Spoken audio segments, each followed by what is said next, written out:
A team of German engineers rode Harley's Pan America for 30,000 miles, and then they tore it apart and inspected every critical component for wear and tear. Engine, gearbox, clutch, everything was dismantled and inspected to the last bolt. So did the bike survive this long distance ordeal without major battle scars? And what's the bike's wear on those critical components? Is the Pan America just glorified scrap metal or a true engineering masterpiece? In this video you will find out.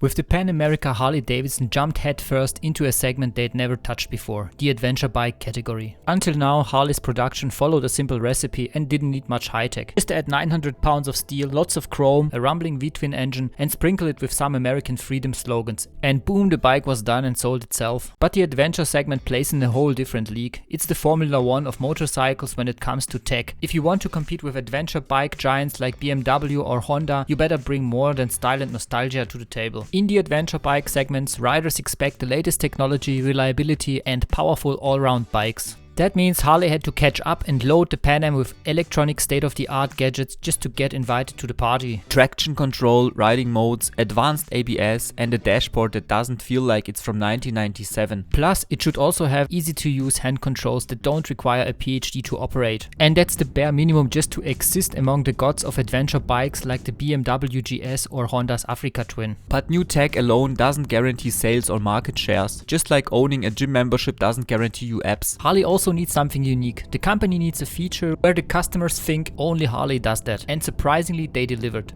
May I introduce the Adaptive Ride Height, a patented system that aims to make tall adventure bikes more approachable for a wider crowd. This new system automatically lowers the bike at standstill, a genius move especially for riders under 5.7. Making the Pan Am the first adventure bike that doesn't require lowering kits or a stepladder to get on the bike. Making the bike accessible for a new crowd means new markets, means more growth, and Harley really needs that right now. Ironically, Harley has been playing with air suspension tech for decades and has been using it for years in their touring model line, although at a much simpler level. Also, custom bike builders used it in flashy show bikes just to drop them to the ground for style points. Now, ironically, that show bike tech is making its way into serious off-road use. Hats off, that's a pretty clever move. So just to recap, they need a brand new engine, a ton of electronics and it has to hold for over 30,000 hard miles. No fried wires, no engine grenades. Now that's a tall order for the first time adventurer. But can the Pan America with its Revolution Max engine rise to the challenge? Before diving into the test results, here's a quick rundown how the bike was tested. The test procedure on paper was really simple. Ride a Pan America for 30,000 miles and see what breaks. But it wasn't just relaxed Sunday rides to the nearest cafe. This was a real endurance test. Multiple riders, different riding styles, various terrains, you name it. On the one hand, the bike was ridden on Europe's twisty roads, where the bike could be tested for the throttle response, the suspension and the braking performance. On the Autobahn, it was all about max speed and long distance engine durability. Now here's a fun fact. Germany has highway sections with no speed limit. It's like a candy shop for engineers who want to stress test engines. Stop and go traffic in cities was also part of the test, where many bikes tend to overheat. Note that the test bike was a first generation Pan America from 2021. But enough talk, let's see what the test uncovered.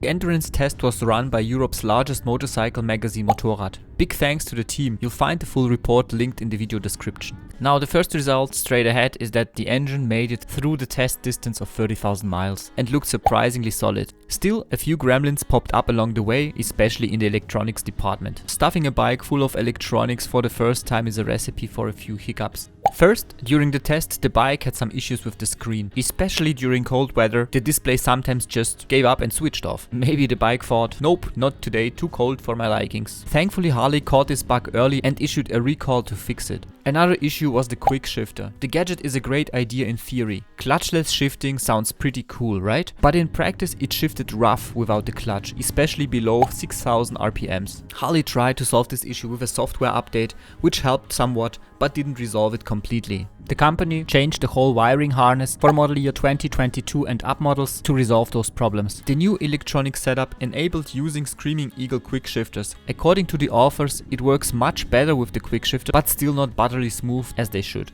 Talking about shifting, clutch issues were another sore spot. Sometimes the clutch was vague and grabby. It dragged, disengaged poorly, and finding neutral was sometimes pretty difficult. During the test run, the clutch plates had to be replaced twice, and the whole clutch basket was replaced on warranty once. Those issues will not affect you as a new bike buyer since they are all under warranty. Still, the shifting remains rough until the end of the test. Another mechanical weak point was the starter free play. Sometimes the bike just didn't start on cold days, just like the display. Now this was partly caused by an undersized battery in the first generation models. And a weak starter. Sometimes the starter didn't have enough power to start the engine, which led to error messages on the display. In response, Harley replaced the starter clutch at 30,000 miles. In general, the tested motorcycle of the first generation had a couple of electrical issues. Some of them were caused by the aforementioned problems, but others appeared just randomly. Although nothing seemed wrong with the bike, errors popped up in the diagnostic tools. Since the release of the Pan America, Harley has released a couple of system updates which erased most of the bugs. So we can conclude that the Pan America models from model year 23 and up have much more solid electronics than the first generation models. Another thing that became obvious during the test were rising oil temperatures during off-road use. Apparently the cooling system clogged easily with dirt, causing engine temperatures to spike. That's not exactly the bike's fault, but still worth noting. Now looking at those issues, you might think, okay, the bike is a lemon. But this is not the case. When the crew disassembled the engine after the test, they were really surprised. Most of the engine components had only minor wear, while other parts showed no wear at all. Crankshaft, cylinder heads, cams, bearings, all showed minimal wear and could be reassembled without hesitation. The crank was even within the production tolerances, which means it was as good as new. The camshaft, tappets, valve train also looked barely touched. No major issues to worry about. There was some wear on the intake and outtake valves, but unless you're chasing MotoGP lap times, it is still totally rideable. If you ever have to open up the engine anyway, give the valves a look, otherwise don't worry about it and just enjoy riding the motorcycle. The transmission also aged like fine wine. It shows surprisingly little wear, given the clutch and quickshifter issues during the test. The transmission barely blinked. The wear was minimal and totally normal for that mileage. Overall, the inspection of the engine and the gearbox was really positive, however the electrical issues of the first generation are still annoying. Let's take a look what changed for the next generation of the Pan America. If you find this video helpful, I'd kindly ask you to hit that subscribe button and help me reach the magic 1000 subscriber milestone. Since 2023, the Pan America has become a far more refined machine. Harley recognized and addressed most of the early issues quickly. The clutch operates now much smoother and the quickshifter feels more polished on the latest models. The bigger battery and system updates took care of many of the gremlins from the early model years. Furthermore, Harley upgraded many minor things which improved the riding experience, such as new ride assist features in the latest version of the Pan America.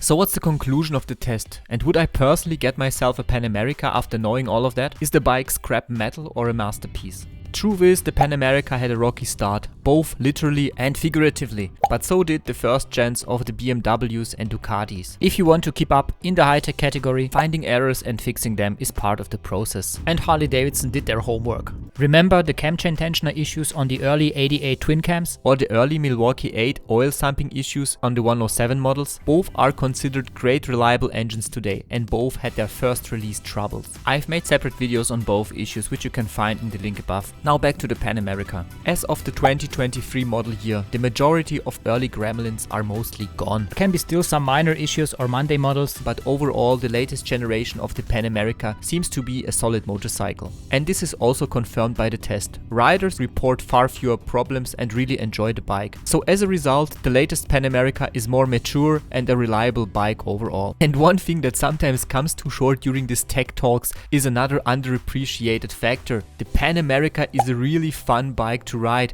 It's powerful, responsive and gives you that king of the road feeling even off-road. The engine feels spectacularly powerful, and hopping on a Pan America after riding a 900-pound bagger feels like going from a school bus to a bicycle. Yes, it feels that much more agile than the old touring bikes. Another underappreciated factor is that it's really cheap to maintain. All test repairs were covered under warranty, only routine service costs remain for you. So if you're buying a new bike, you won't be blindsided by surprisingly high service bills. And if you're considering buying buying a 21 or 22 model, double check the service history and make sure all recalls had been done by the previous owner. Despite the early hiccups, the Pan America has carved out its space in the market and earned itself a loyal following. In the end, I can just say it's a complete deviation from all the other motorcycles Harley has produced so far, but damn, it's such an entertaining one. After studying and riding the Pan Am, I am honestly considering getting one for myself. What do you think? Would you buy one, or is it too modern for a Harley? And if you are curious how other engines held up during the endurance tests, check out my channel and subscribe so you don't miss what's coming next.